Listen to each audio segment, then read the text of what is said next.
I like this Fox News clip of Lisa Booth and Charlie Hurt, because I spent so many years with the right when it was about, can't say Merry Christmas. They're trying to get rid of our light bulbs. How come we can't have, plastic in our food in New York City anymore? People forget that plastic bags. You don't even remember, there was a time where Republican writers, op-ed writers, who were talking about how horrible it is to get rid of plastic bags and how really unsanitary using reusable grocery bags were. I mean, this was a big fight. Yes, their religion is consumption, and so they're applying that to that. But it's also random. It's not like saying you can't buy other bags. It's just everything becomes a fight for control. Even though we have had regulations in this country, how come you don't let me get black lung anymore? Yeah, lead paint. Yeah, let me decide. And of course, with light bulbs, nobody talks about it anymore, and it took a couple years, and now we have just significantly actually really great now. More efficient light bulbs that aren't as hot to touch a lot of times. All sorts of colors. You don't have to change them all the time, and the technology's improved dramatically. Although Trump reversed that a little. He also went on those weird rants about flushing toilets. It went back, yes. The toilet flows and this and that. And they just cannot let go of these ideas. So much so that, first off, I think we're seeing a lot of new buildings, just not including gas stoves, because when you think about it, wait, I'm going to be inside essentially a furnace. My apartment is going to be a furnace. We're going to burn gas and just let it flow into we all know when you're in your garage to not keep the car running with the door closed. When you drive in New Jersey, you see that open flame of stuff burning. You're like, it can't be good for the environment. And the idea that it never even occurred to us to be in an apartment. And of course, there's no move by governments to sort of rip them out of people's homes. Maybe there should be, but there isn't. But it's clearly been tied to neurological problems in small children. And I would imagine down the road we'll find out more. But here is the Fox News. This is just in the lead up to the war on Christmas. All right. Well, speaking of Thanksgiving, we couldn't help but notice Kamala's tweet about it. Here she is with Second Gentleman Doug in what appears to be their kitchen with her homemade cornbread. But what's that behind them? Is that a gas stove? Kamala, how could you? Don't you remember when the Biden administration suggested banning gas stoves? Joining me now for this is Charlie Hurt. Pause it for 1 second. First off, they didn't actually suggest banning it. One official said, down the road with these new results, we may have to do something like that. And we get the square footage to Kamala's house, because I think it's probably not the issue. A little more ventilation than a one-bedroom apartment. Yeah. But even still, it's that's the segment. Yes. We got to come up with our hit on Kamala today. We can't come up with anything sensible. Let's just do the gas stove thing. Scroll her Instagram. Hey, you're getting a raise for picking that out. Go ahead. Kamala, how could you? Don't you remember when the Biden administration suggested banning gas stoves? Joining me now for this is Charlie Hurt, Fox News contributor and Washington Times opinion editor.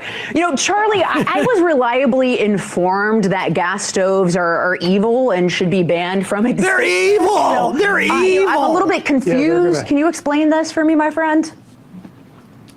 Yeah, they're suddenly going to kill all of us after we've been using them for, all of the last 150 years. They're suddenly going to kill us all. No, it's really amazing, and it's really interesting. It's not just, of course, the Biden administration that has suggested that they want to do away with gas stoves. It's actually, if you go to Democrat-run places like Washington, D.C. and New York City, and you you look at at the latest building codes and the approvals for building apartment buildings, they've removed the gas lines from them because they want to take away your gas stoves. And so it's so funny that they saw that on her tweet, they saw her stove, they rightly heckled and mocked her and made fun of her and ridiculed her, and then all of the Democrats freaked out and went on and jumped online and said, oh, no, wait a minute. They don't want to take away the gas stoves. That's misinformation. No, they do want to take away the gas stoves. And in fact, they are taking away the gas stoves. Why do you think they want to do it? In any of the places where they control things. Is that why? Why do they want to ban gas stoves? They want to control your life.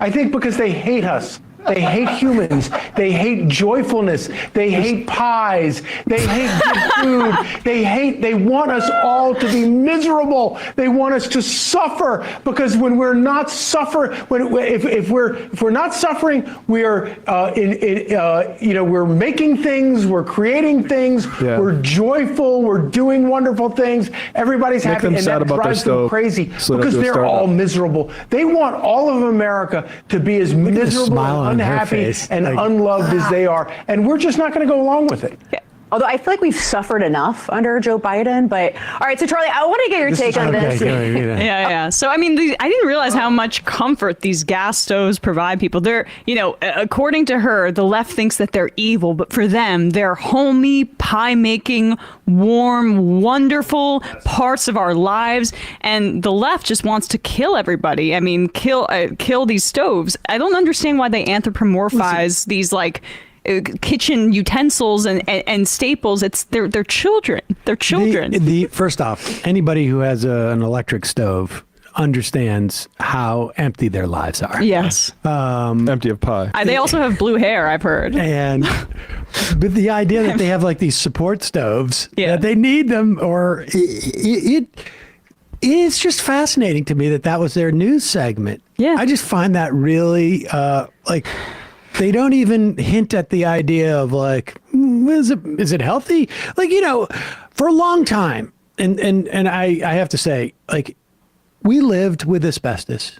Mm-hmm. For a long time, we lived with leaded gasoline. Well, that's it. Asbestos when I was a kid, everybody. When I was a kid, we didn't need no seat belts. And now we gotta, because asbestos is evil. Asbestos is evil. Where's my opportunity to get mesothelioma? Lead in the air is making people violent. People, because the Democrats, they don't love, they just don't like to wheeze. They hate us for our freedom. They don't like to laugh. They don't like to laugh, and then to have it break down into a horrible, horrible wheeze and a rattling in their lungs. I didn't understand that. I didn't realize that when we banned the gas stoves, that we were also banning pie. Yes, it works hand in hand. All of these, that's one of the things they have to declare when they sell you a new apartment in one of these new buildings in New York City. You're just aware. No apple You're not pie. Going to be able to make any pie. And what's more American than apple pie? Oh my goodness! I mean, it's all coming together. Right to the heart of America. Any pie. Yeah. Not just apple pie. Shepherd's pie. Not necessarily. No more pies. No blueberry pie. Pies are canceled now. And then what happens then after that? No Thanksgiving. There you go. Slippery slope. But that's why I say it's like the start of the war on Christmas. They're trying to get people up and Yeah, but now it's war on Thanksgiving, I guess, because the pie is included. That was It's coming. That was some real Friday after Thanksgiving Fox programming. Oh, totally. Lisa Booth in the chair for Laura Ingraham, Charlie Hurt. Guess they didn't have plans for Bottom of the It's nice to make I don't know how much they make for that, but you have a whole a broadcast channel, and you have the attention of millions of people you can get just by flipping on a switch, and you decide to spend it on that. It's depressing. Yes. IAMS. Small D Democrat. Just listened to Doppelganger last week. I was struck by Naomi's thoughtfulness, compassion for everyone she wrote about. It could have been a story about hating a person she got confused for, but there's not a nasty note in the whole thing. Highly recommend. Between the 101 and the 5, apparently you just say allegedly will absolve all legal responsibility. For example, allegedly Twitter was utterly destroyed by Elon Musk, who is allegedly a racist megalomaniac.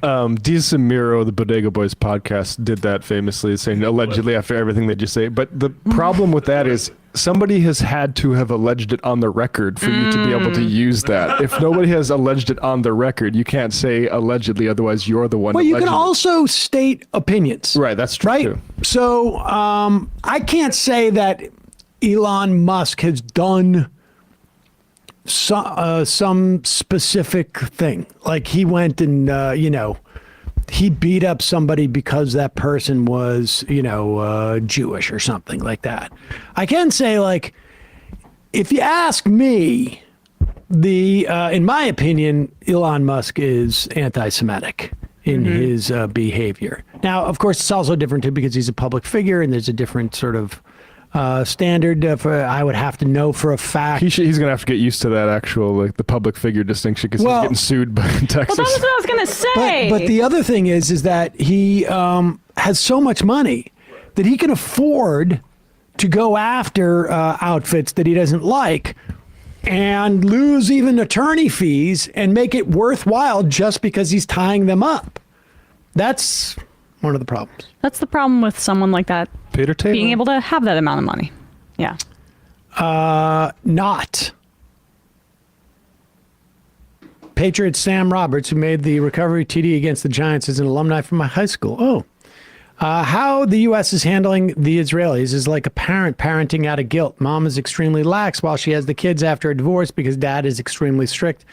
We can't allow Israel to commit war crimes simply because they had war crimes committed against them and treat them with kid gloves and blame their behavior because of the abuse. I mean, I think Clinton was making that point to a certain extent. And Biden, voted for the Iraq War. Like, Biden has shown a propensity for not really valuing, in my opinion, the humanity of people, of Arabs in the Middle East. Like, and that's just the harsh reality of it. During the Lebanon War, people were pointing this out. Menachem Begin was like, there's that guy in America that's saying we have to distance ourselves from what he's saying because he's saying that killing civilians in retaliation isn't something we need to be concerned about. So, Biden was to the right of Reagan in the 80s on that.